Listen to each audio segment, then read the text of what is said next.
It takes a brave and independent mindset to go tiny. If you are trying to figure out your tiny pivot, this podcast is here to inspire and connect you with the other unconventional, gritty, inspirational people within this community. I am Laura Lynch, your tiny house friend and host. On this show, we are always going to come back to money because as a financial planner, this is the question I hear the most. How do I make this work for me financially? Well, that's my jam, so jump in, let's go. New episodes drop every Thursday. Well, Renee Seevers, thank you so much for joining me on Less House, More Moolah podcast. You know, it was Alaska, the tiny house concierge, who connected us. So thanks, Alaska. I'm so thrilled that you are going to talk with me today because you are such an influencer of folks going tiny, and you sort of crafted this beautiful industry out there in the western part of the United States where you're helping people see the opportunity and sort of grasp the opportunity and take steps towards tiny. So I'm sure that what you have to say today is going to be so important for everybody listening. So if you would, Renee, just introduce yourself and tell us a little bit about your tiny journey. Sure. Thank you. It's good to be here. I am Renee Seevers. I am the CEO of TinyFest, and my business hosts tiny home and nomad living festivals. So it's a really exciting, job that I've sort of created for myself, a career I've created. I get to do wonderful things with my friends and family. And it's something that I started back in 2017 as I started living tiny also in 2016. And I got this little teeny tiny house. It was 87 square feet. I kind of called it my starter tiny. I thought it'd be a good idea to, it was inexpensive. So that was a good thing. And that kind of a nice way to step in and really see how I use space. Because I hadn't even really been in hardly any tiny homes at that time, and seeing them. It was on TV, which is really hard to grasp on television, how it's, going to work for you, or seeing photographs on social media. It's like, yeah, but what's it really like? So I got this little starter tiny and I hauled it off to a couple of events, which I thought was really fun. And I loved the events because people can see the homes. They can step inside, they can feel it and experience it. And you can hear people when they're in them making comments. Like, most often the comment is, "Oh, it's bigger than I thought." Not my house, but the houses on display at the events. And then you can hear them saying, "Oh, I like this. I think I would need more of that." Or sometimes the opposite. "Wow, that's a lot of kitchen counter. I don't cook that much. I could use that space for something else." It's always a trade-off. Like, what do you want your space to do for you? So anyway, I loved seeing the people at the events and seeing their eyes light up and start seeing the possibilities that were out there and getting a little more excited about their goal, this little dream that they'd had. And so after going to a couple of them, I said, we need more of these. We need to have these in the Midwest. I lived in Iowa.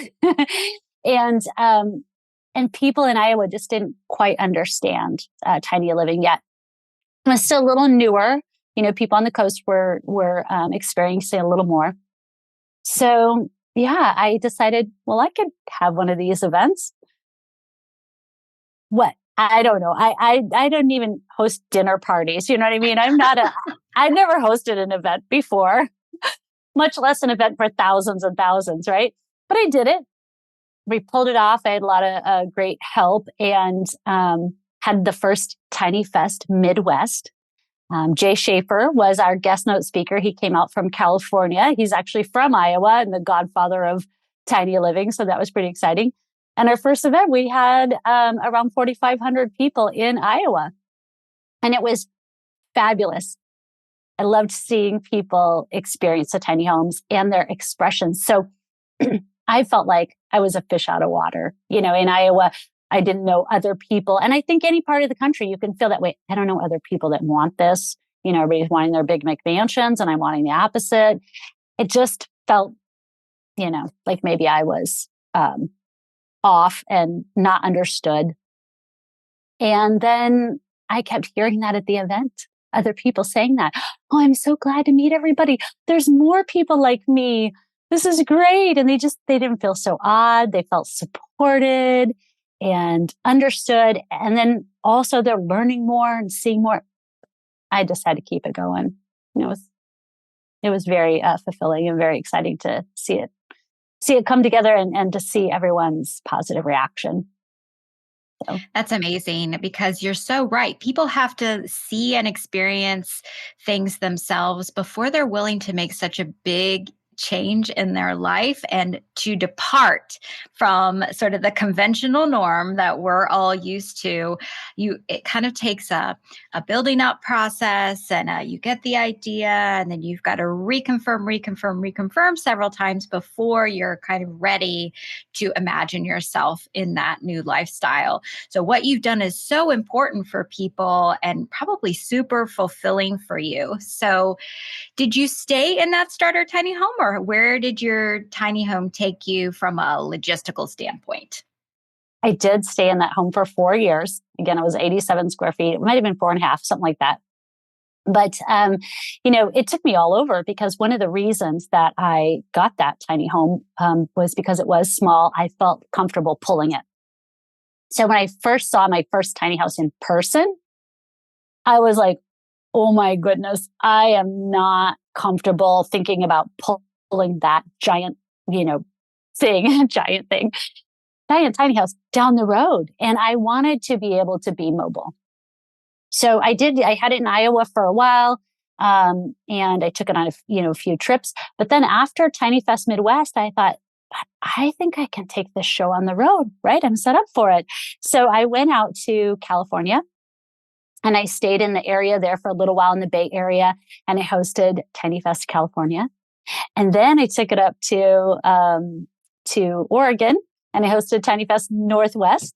So it was great. It was like this traveling show. I got to stay in the area, really learn what people were needing in that part of the country, because each area has really its definite own needs and desires for living tiny. Very different in Iowa, California, and Oregon. Those needs and those drivers.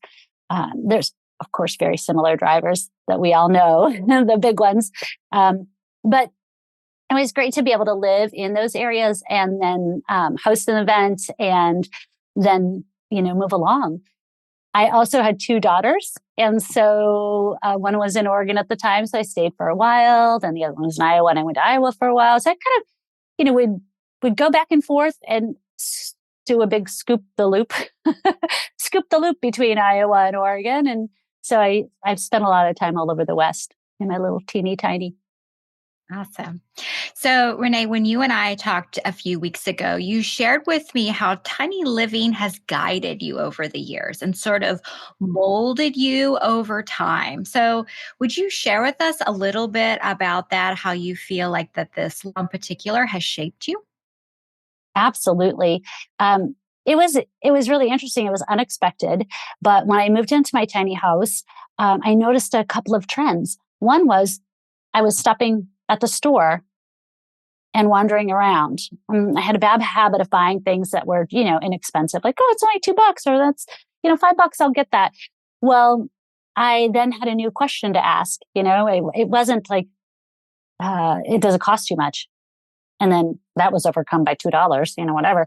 But then it was like, oh, but where would I put it? So I wasn't buying things. And after a while, I'd go into the store and I'd wander around and I'd walk out with nothing. Why do I keep doing this? Why do I keep going into the store and wandering around? And it was a habit that I didn't even know I had. And so I just I had more free time because I wasn't running these little superficial errands that I didn't need to run. I had more money because I wasn't spending.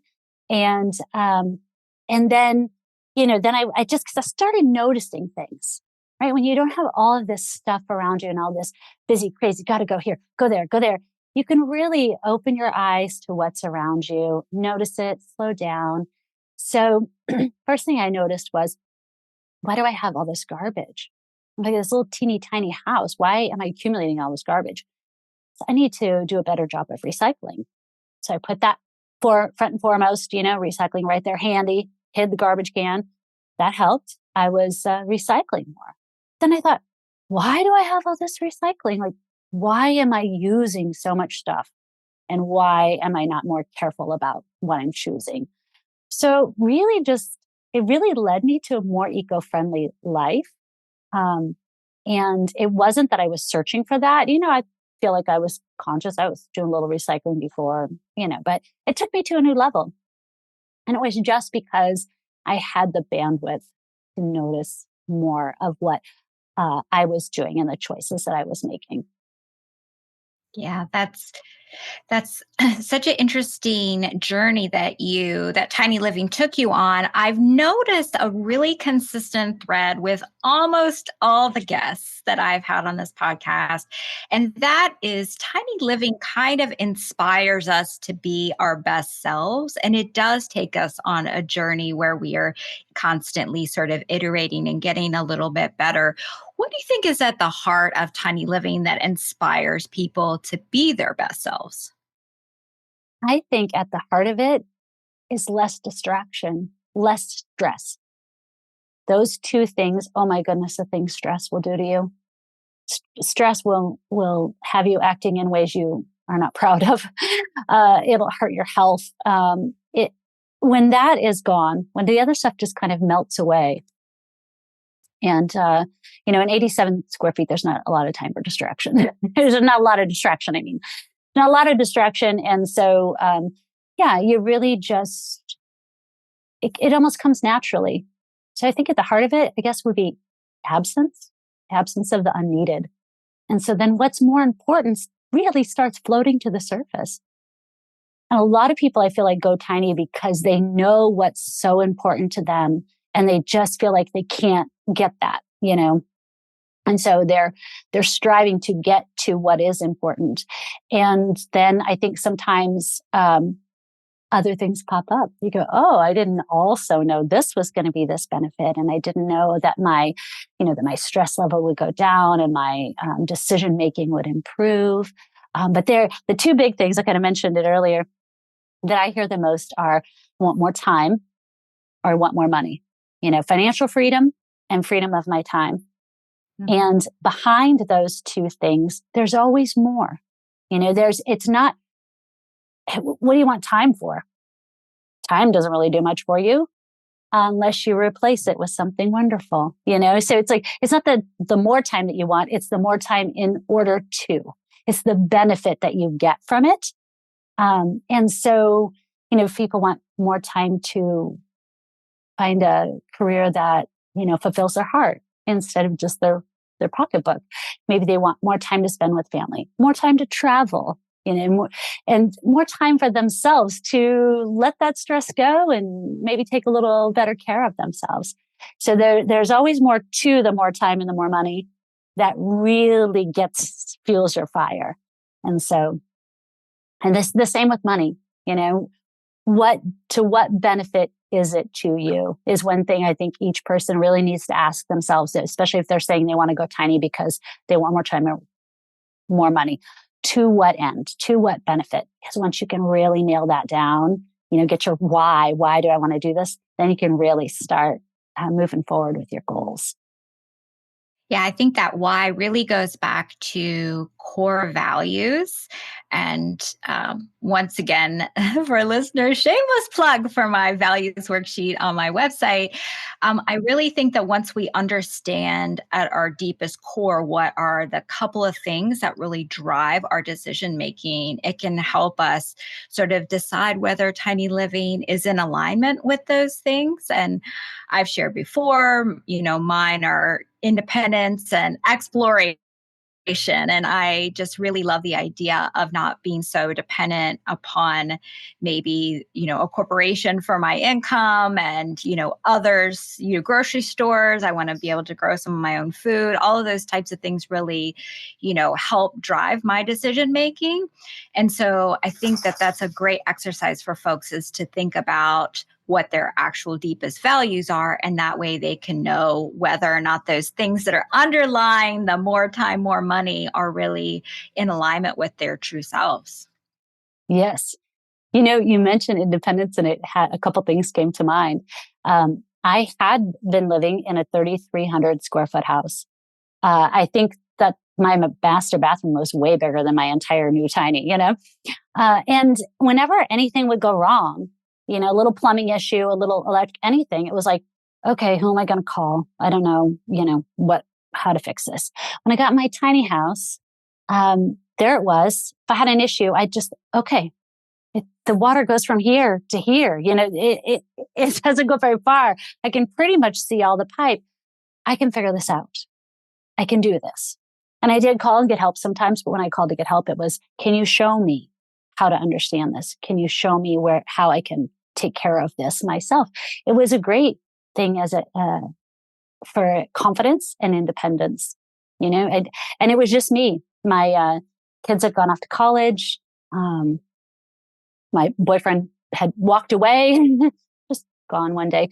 So, so it was just me, and it was very helpful to be able to take care of those things myself and feel confident in that. And it's manageable, right? If you can, Yes. with a tiny house, it's so much more manageable to understand all of the things that are going on in your tiny house than to understand everything that's going on in a 3,000 square foot house. Yeah, it just didn't seem so overwhelming. Right. Just a big house, you're like, I don't know, the pipe goes through the floor and it's gone. And what do I know? But it just seemed like the right time to take control of my life and my, abilities. So you've mentioned time quite a few times. And I know that as you are gearing up for your 2024 events, you're really thinking about how now is the time for folks to really, make this first step or take this leap forward. So what do you think it is about this moment in time that is really sort of crystallizing this idea for folks and really helping push people forward and push the movement forward? I think seeing it more and more. People are, it's not often the fringes, this strange, weird idea, this novelty. It really is becoming a more viable solution. And the housing options are getting broader. So we're seeing things in between. Now it was like, oh, you could have a 2,400 square foot house, or here's this cute little tiny house at 240 square feet. Well, now we're getting all kinds of options in between. Lots of options, and you can really find the right size house for you. So A, the options are out there. B, people are more accepting of it, and they're realizing with this, what you might call the time and money crunch that they feel, right? I think COVID taught a lot of people that having more time on their hands could be a good thing. Sometimes too much time on your hands is not, right? But we learned, hey, this is okay, to have a little time to ourselves. And this money crunch that we're in right now, where a lot of people are feeling the cost of groceries go up, and everything out there go up and up. Those needs are getting stronger. The opportunities are getting more prevalent. We're getting more places where you can legally place them. Though goodness knows we have a long ways to go with that. The ball is now rolling. And when a ball is rolling downhill, it picks up steam. So we have a lot of great people, to thank for that. And everything's just converging together to make this a great time to get the right size house for you. Yeah. I was just listening to the market news this morning and just hearing about 3D printed concrete homes that are happening in Denver. And just so much, the housing industry is so ripe for disruption because of the inefficiencies of, bringing a crew and all the materials on site to build, a custom or even even a patterned home in a, huge development. Still, there's a lot of waste there, and it's just a very inefficient process. So it's good to see all kinds of new ideas coming to the housing market, because truly the affordability is demanding new solutions, as there's a huge shortage of housing. So I am super excited anytime I'm, hearing movement, and it may not be ultimately the movement, concrete coming out of a 3D printer may not be the ultimate solution that sticks for the long term. Maybe it is, but ultimately it helps us generate new ideas and think of things that are different than what we've been thinking of for the past, 50 years or so. So, what kind of roadblocks, when you're talking to folks at your events, what kind of roadblocks are people facing? And what are some of the best tools for overcoming these roadblocks? You know, there are a couple big roadblocks that I hear over and over. First one, where do I put it? Where can I put it? It is unfortunate that the decision making for allowing for zoning, building codes, minimum square footage size, those things are made at the lowest level, the municipality that you live in. So if you live in the city, it's in the city limits. If you're outside the city limits, it's county.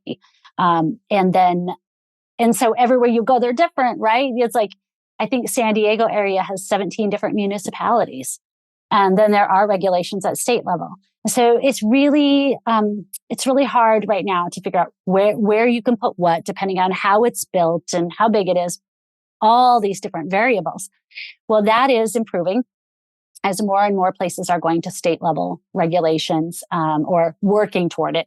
So far, we haven't seen a lot of it, but they're really working toward it. If you talk around in the background, you can hear what things people are pushing forward. So that's nice. Another roadblock is financing. It's tiny house was a square peg in a round hole. They're great. The square peg's great. The round hole's there. You got to figure out how to make them work together. So knowing how to finance a tiny home is really a challenge for a lot of people. And so that one, again, we're getting more and more options.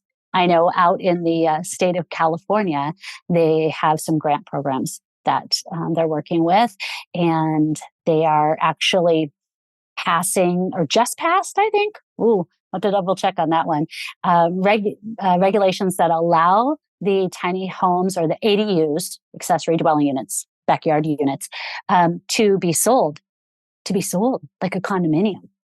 So that's that's going to open up some new financing options there. So things are improving. Insurance used to be a big issue. How do I insure it?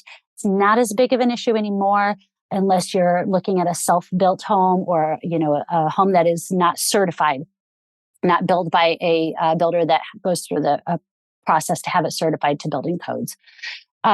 So those are some of the big things. The other ones are the mental struggles that they have. I don't know how to get rid of all my stuff. And they're not feeling supported enough to make that big decision. It's a big change to go against the grain, to do something against the norm of society, which is to downsize instead of upsize. So it takes some extra support for that a lot of times. And I love that people can find all these things at TinyFest. They can find the people that support them. They can feel like they're making this great choice and they're not the only one in the world making it. And they can find the financial help and find the help of where to put it. And it's a great way to overcome whatever obstacles you're coming against. You can usually find someone at TinyFest that can help you out. So yes. Yeah. Yes. And that's the great thing that in the community itself that I hear all the time. It's just the way that everyone within the tiny community is so supportive of everyone else. And Yeah. so it kind of brings back an old tradition of, being neighborly and helping out, your friends and not being so isolated in your, single family, housing complex where you don't know your neighbors, which I think we're all yearning for, that connection and that friendship. And so what a great way to sort of get your questions answered is through people that are, willing and able to help and that could become lifelong friends Yes. by meeting those folks at a festival. That's so amazing. I am, currently actively just this morning going through my kitchen cabinets for round number whatever as we are in our downsizing process at the moment. Just had spent 5 weeks in my tiny house and said probably 5 or 6 times, everything that I need is in here. I don't even know what any of that other stuff I'm doing is in the other house. Like, do I really have to go back and like figure out what to do with all that? That's the hardest part, is figuring out what to do with it. You may know that you don't need it, but kind of figuring out what to do with it is really challenging. And then also the imagining of your future. What if I ever might need this in the future? And these are all mental roadblocks, because if you talk to anybody who's gotten rid of their stuff, they're probably not going to have anything to tell you that they miss, because it being gone is just streamlined their life so much, and they don't even think about what might have been there. And the things that you get rid of, like especially kitchen stuff, there may be something down the road you're like, I wish I would have kept that one thing. I really could use that. Well, you know what? You could just go buy one. The money that you've saved living tiny, and maybe if you had a garage sale or some kind of a sale on marketplace where you sold all your kitchen stuff, box it up and sell it all for $20. Take that $20 and buy the one thing that you found out 2 years later that you really wish you had kept, or 2 months later, whatever. Because sometimes it does happen, but I could get rid of 100 things and wish I'd kept one of them, maybe, so no worries. Don't stress about getting rid of those 100 things. There's stores everywhere. You can go get that one if you want. You can go to the thrift store and buy it used. That'd be great. Yeah. And then it gives you a reason to go wander around the store. Yeah. Right, because you're out of those reasons now. You got to have something to do with all your free time. Awesome. Yeah. So share with us a little bit some of the success stories that you've heard from folks who have, come to an event maybe and have taken the leap. What do you hear from them on the other side about what their life looks like after? It's really exciting to hear from people that we hear a lot when people come to the festival, that it really got them going. We were talking about this, we were doing this, then we knuckled down, and really got it done. And that's exciting to know that it's kind of a catalyst for people. And when they get there, they are happy. I mean, I really haven't had anyone that I know of that has said, this was the worst decision I ever made. And some people might go into it and try it and realize this isn't quite right for me, but that changes can be made, and I doubt that they would bounce clear back to where they were. They might just get something a little bigger. A lot of times people end up getting smaller. The first tiny house, then they go to the next one is smaller. It's rather interesting, but it just really for people has added a lot to their life, in that it's freed up, like we talk about, a lot of time and money.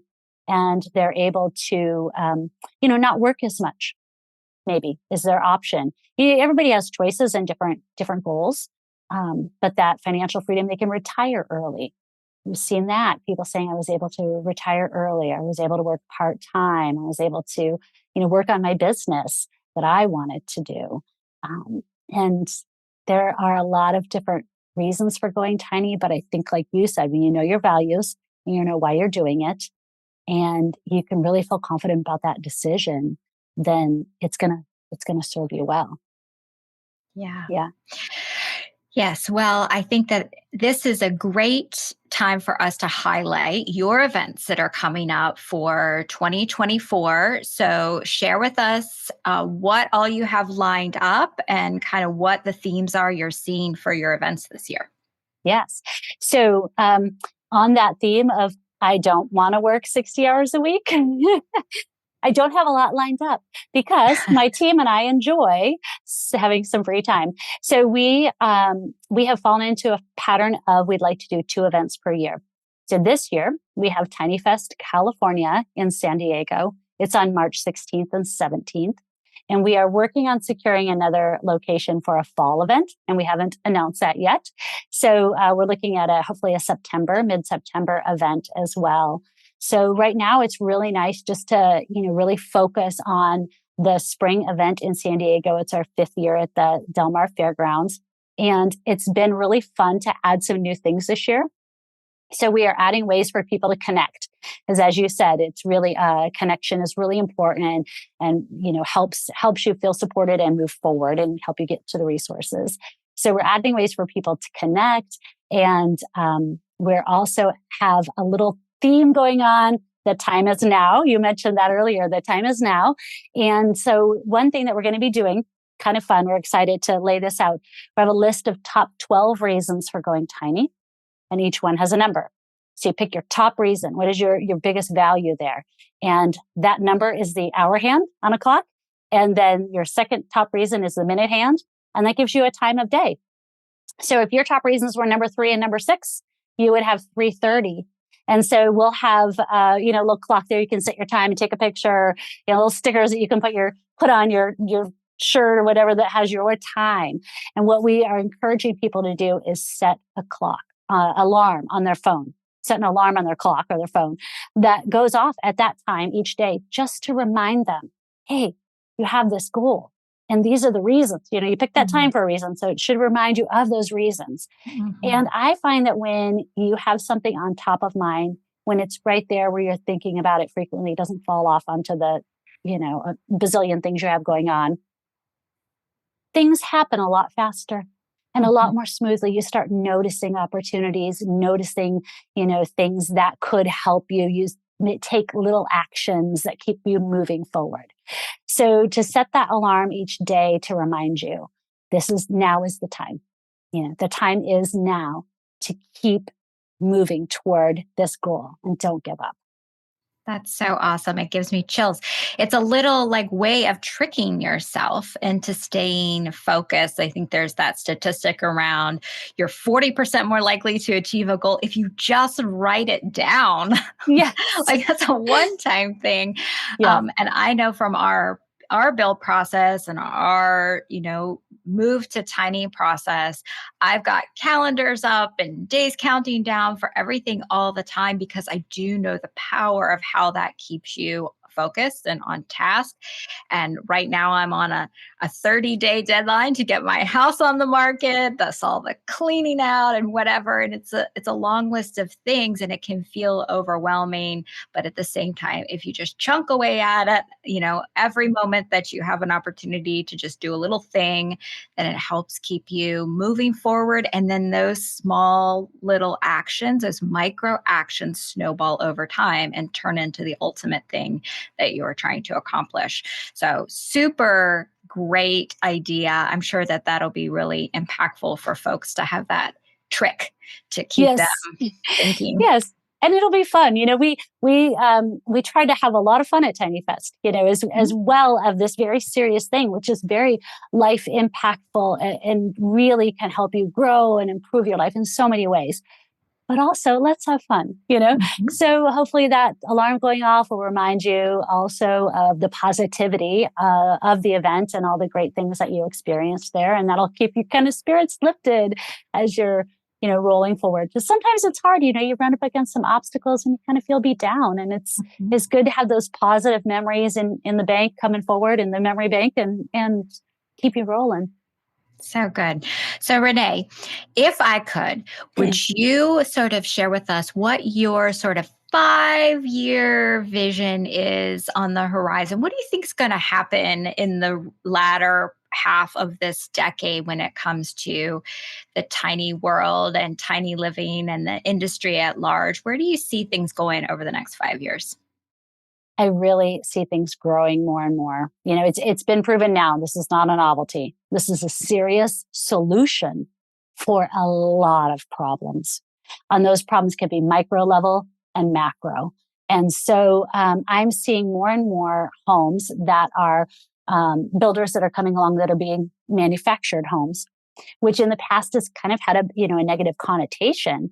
But the manufactured home does not have anything to do with the quality of material, that term manufactured in this status.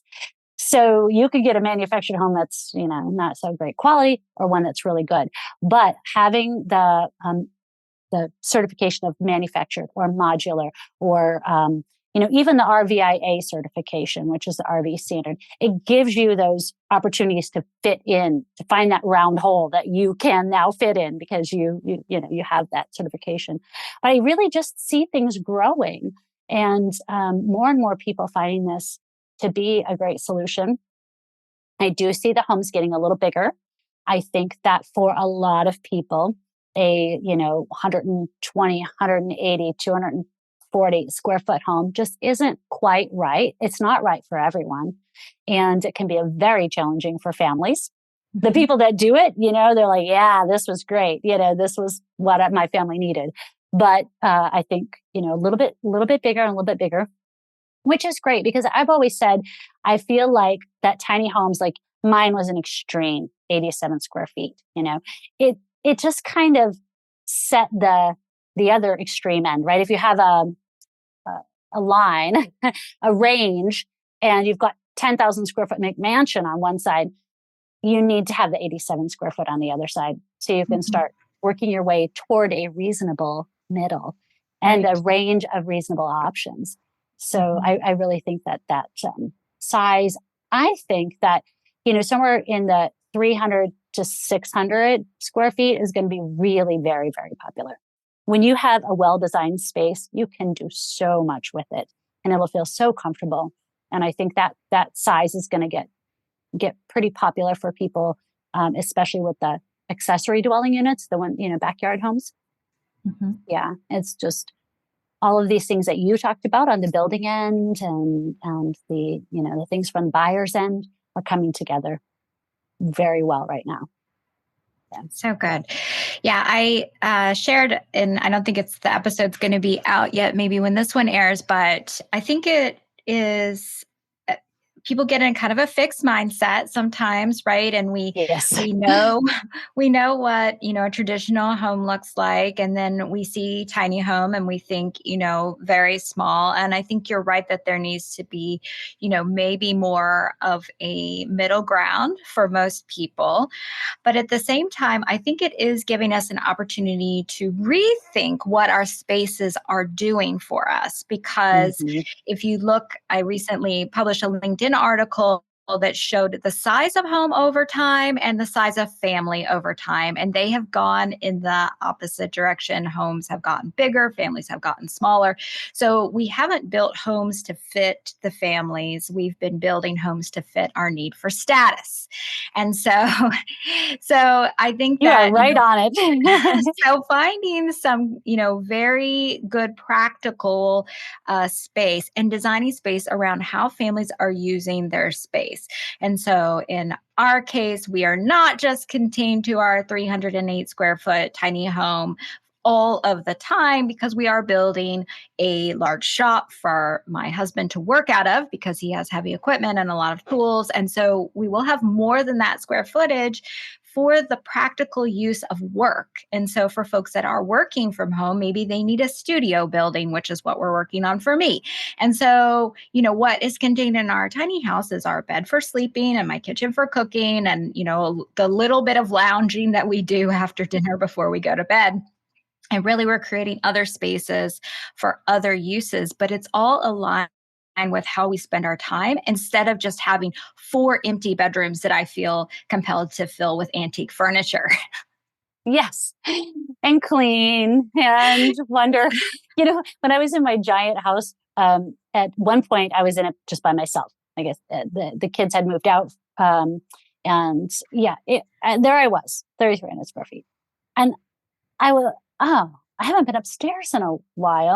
There's 4 bedrooms and 2 bathrooms upstairs, I'm thinking, I hope a family of squirrels hasn't moved in because I haven't gone to check on anything, So it's like, why have all of that space and feel the need? And then my next thought was, I probably had to go up there and, clean up. Even though no one had been there, you've still got to dust bunnies and stuff like that. Oh, goodness. No, thank you. No, thank you.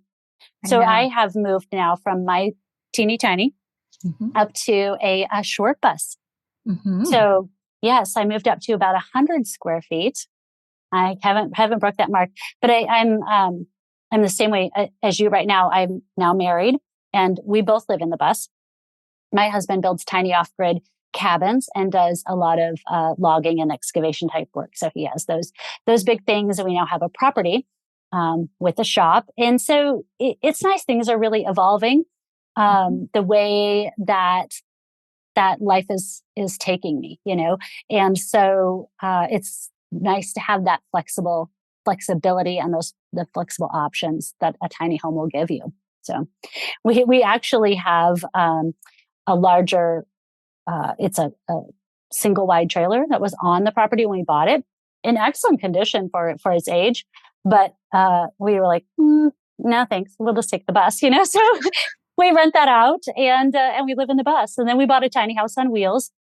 We rent that out on Airbnb and we live in the bus. And so we're building a cabin, 200 square feet. It'll be a wonderful space. And I think we'll probably stay in it for a little while over the winter because it has a wonderful wood stove and a little more. Now we have 2 dogs, So, but we're already talking about, but in the summer, we'll go back to the bus, we'll rent that out too. And we'll be back in the bus. It's just comfortable and it fits our needs. So it's home. Awesome. Well, Renee, thank you so much for all of your great wisdom from your time within the tiny living space and also from all of these folks that you're seeing at your events. I'm sure that everybody's super excited about TinyFest California in March. So make sure that you all check that out and get your tickets so you can go and see what all is going on within that community in California and all the people that are coming from all over to that event. Yes. And Renee, are there any links you'd like to share, your website or social or anything? Yes. Everything's pretty easy. It's tinyfest.events. So the website isn't a .com, it's .events. And so there you go. Same with Instagram and Facebook. I think Facebook doesn't have the dot in there, but you'll find it, TinyFest events, and you'll find information about TinyFest California, the upcoming event, and you can see past events. It's really fun to check things out. We get about 10,000 people come to 8 to 10,000. So you are not alone out there, and like you said, we get people from all over the country and sometimes other countries as well that pop in for the events. And so it's really exciting to see people come together. So good. Well, thank you so much for sharing all that with us, Renee. Thank you. It's so nice to be here and talk with you again today. We've had a few similarities in our journey, and it's always nice to find another kindred soul. Awesome. Hey, I'm honored that you listened to this episode of Less House, More Moolah. I hope something in it will help you continue to move toward a life aligned with your values. Every algorithm out there is trying to tell us what to prioritize, but we get to choose. If you haven't ever identified your key values, I have a free resource on my website to help you. Just have to go to thetinyhouseadvisor.com. It's thetinyhouseadvisor.com. At the bottom of the page, you can grab the Tiny Life Values Worksheet. When we design a life around what is our core truth, we shortcut to deep fulfillment. See you next Thursday. Please see the show notes for important disclosure regarding the Tiny House Advisor LLC and this episode.